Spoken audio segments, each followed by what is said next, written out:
शरीराभिमान में मगन हुआ प्राणी, वो अपने परिवार में आसक्त हुआ, बस भोग और धन, पद और प्रतिष्ठा, इसी में जीवन गंवा देता है। कोई गुरु कृपा पात्र इनसे ऊपर उठता है तो उसके अंदर भागवतिक बल जागृत होता है। उसी भागवतिक बल से प्रियालाल के चरणारविंद तक पहुंच होती है। क्यों भ्रमित हो रहा है, दसों दिशाओं में सुख की खोज में भाग रहा है। ये भोग लूं, ये वस्तु मिल जाए, ये व्यक्ति हमारा हो जाए, ये पद हो जाए, इतनी संख्या धन की हो जाए, कभी सुखी नहीं होगे। विश्वास कर लो, जितना आप सोचते उससे कई गुना बढ़कर किसी के पास वो सब है, पर वो भी अशांत है। अशांतस्य कुतः सुखम, जो अशांत है उसे कहां सुख मिलेगा। तो क्या करें? बोले ब्रज 84 कोश में प्रवेश करो एक बार। हमारे ब्रजधाम में महामहिम ये 12 वन है। मधुवन, तालवन, कुमुदवन, बहुलावन, कामवन, खदिरवन, वृंदावन, भद्रवन, भांडीरवन, बेलवन, लोहवन, महावन, ये ऐसे महामहिम है कि इनमें जो एक बार प्रवेश कर जाए और यहां की रहनी से 3 रात ही रह जाए तो उसे त्रिभुवन में भटकना नहीं पड़ेगा। वो कभी 84 लाख योनियों में नहीं जाएगा। जिसने ब्रज 84 को उसकी परिक्रमा कर ली तो ये 12 वन और 24 उपवन, इन सब की परिक्रमा हो जाती है। 12 वन ये आपने सुने, 24 उपवन, गोकुल, गिरिराज गोवर्धन, बरसाना, नंदगांव, संकेत, परमार्द, अडीग, शेषशाही, माठ, ऊंचा गांव, खेलवन, श्रीकुंड, गंधर्ववन, पराशौली, बिलछू, बच्छवन, आदिबद्री, करहला, अजनोख, पिछला, कोकिलावन, दधिगांव, कोटवन और रावल, ये 24 उपवन और 12 वन हमारे महामहिम ब्रजधाम में विराजमान है।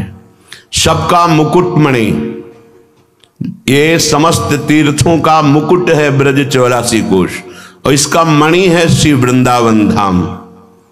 बड़ी कृपा है जिनको श्री धाम आने को मिला और महिमा सुनकर प्यारे जू का नाम जपने लगे, चरण सेवा की भावना जागृत हुई। कह रहे किमरे भ्रमश दिगंतर महा निरंतर वहत सुधा सिंधुम। मानसी गंगा का आचमन कर लिया, राधा कुंड का आचमन कर लिया, मानसरोवर का आचमन किया, गिरिराज जी की परिक्रमा दी, वृंदावन की परिक्रमा दी, बरसाने की परिक्रमा दी, महारानी लाडली जी महाराज का दर्शन किया। अब तुम्हें नरक नहीं जाना पड़ेगा, तुम्हें 84 लाख योनियों में भ्रमण नहीं करना पड़ेगा। और कहीं सौभाग्य मिल गया कि जीवन में एक बार पद यात्रा करते हुए 84 कोश की, ये गाड़ियों से दर्शन करना अलग बात है, लेकिन जो पद यात्रा है बहुत बड़ी महिमा, बहुत बड़ी महिमा। यहाँ की समानता तीर्थराज प्रयाग भी नहीं कर सकते। वो आके यहाँ खुद घुटने टेकते हैं, यहाँ की रज में लौटते हैं। इसलिए श्रीपाद कह रहे यहाँ तो अमृत समुद्र बह रहा है, काहे को भ्रमित हो रहे हो, सुख की लालसा में पापाचरण कर रहे हो। तुम ऐसा समझते हो कि पाप करके धन कमा लेंगे तो सुखी हो जाएंगे, कदापि नहीं। हे भाई, आश्रय ले लो। हमारी किशोरी जी के जो जीवन है, प्राण धन है, श्री लालजू महाराज बड़े करुणामय हैं। अगर इनके चरणों की वंदना कर ली, आश्रय ले ली, तो समस्त दुखों की निवृत्ति हो जाएगी। तो ये जिनके अधीन है, हम उनके चरणों का आश्रय लेने वाले हैं। जाके अधीन सदा ही सांवरो या ब्रज को शिरताज। फिर यहां श्रीपाद करे राधा जीवन बंधु, श्री लालजू का आश्रय ले लो, तभी तुम जान पाओगे लाडली जू को। लाल रंगीलो गाइए ताते प्रीति रंगीली पाइए। जिस पर श्री कृष्ण अत्यंत प्रसन्न है उसे राधा नाम जपने का सौभाग्य मिलता है, उसे राधा चरणारविंद की शरणागति मिलती, उसे किशोरी जी के इस पावन धाम में आने का सौभाग्य प्राप्त होता है। लालजू कृपा कर दे, बिल्कुल नहीं आता उसे परमार्थ का ककहरा भी, पर परमार्थ का सिद्ध महापुरुष हो जाएगा। बड़े कृपा सिंधु हैं हमारे माई श्यामाजू को। राज ये ठसक आ गई तो परमार्थ के ऊपर का राग, अनुराग, भाव, सेवा, रसरीति ये जागृत हो जाएगी।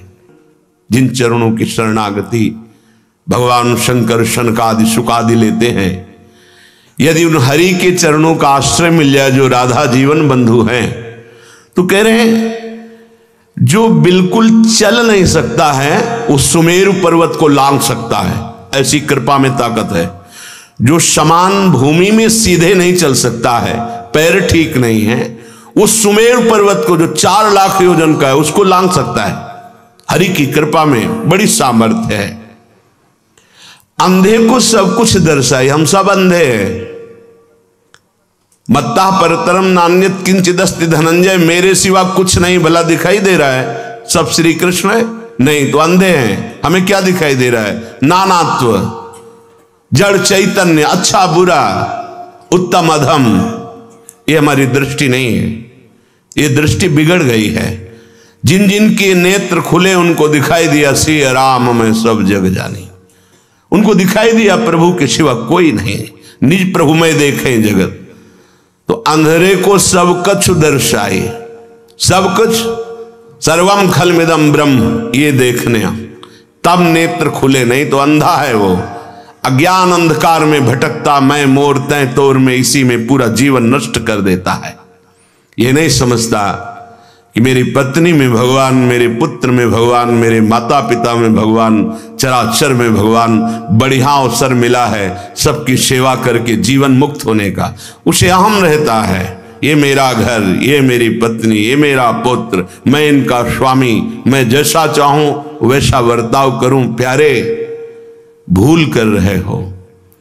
फिर काल जैसा चाहेगा वैसा बर्ताव करोगे तो काल पर विजय प्राप्त कर सके, वो तो केवल दैन्य भक्त होता है। थोड़ा भी अभिमान हुआ तो काल के तमाचा से बचने की सामर्थ्य किसी की नहीं है। समुझिए आए शरण ते न डरत काल डर। जो दैन्य होकर प्रभु की शरण में हो गए उनको काल का भय नहीं होता है। हम सब बहरे हैं। कैसे बहरे हैं? शास्त्र कह रहा है, गुरुदेव कह रहे, चीख चीख के फिर भी सुनाई नहीं दे रहा। यदि हरि कृपा हो जाए तो तुम्हारे कान सुनने लायक हो जाए, सुनने लायक बात सुनी और जीवन में उतार ली, ये हुआ सुनना। गुरु देखे कि शिष्य क्या कर रहा है और शिष्य सुने कि गुरु क्या कह रहा है, बस परम मंगल प्रारंभ हो जाता है। बोले बहिरो सुने, ये सब बहरे हैं जो ना गीता वाणी भगवान की जो है उससे ना सुन रहे, ना उस शास्त्रों की बात मान रहे, ना गुरुदेव की बात मान रहे। उनको सुनाई ही नहीं देता गुरुवाणी, उनको याद ही नहीं है कि गुरुदेव ने क्या आदेश किया, कैसे रहना है। पर जब हरि की कृपा हो जाती है फिर सुनाई देने लगता है।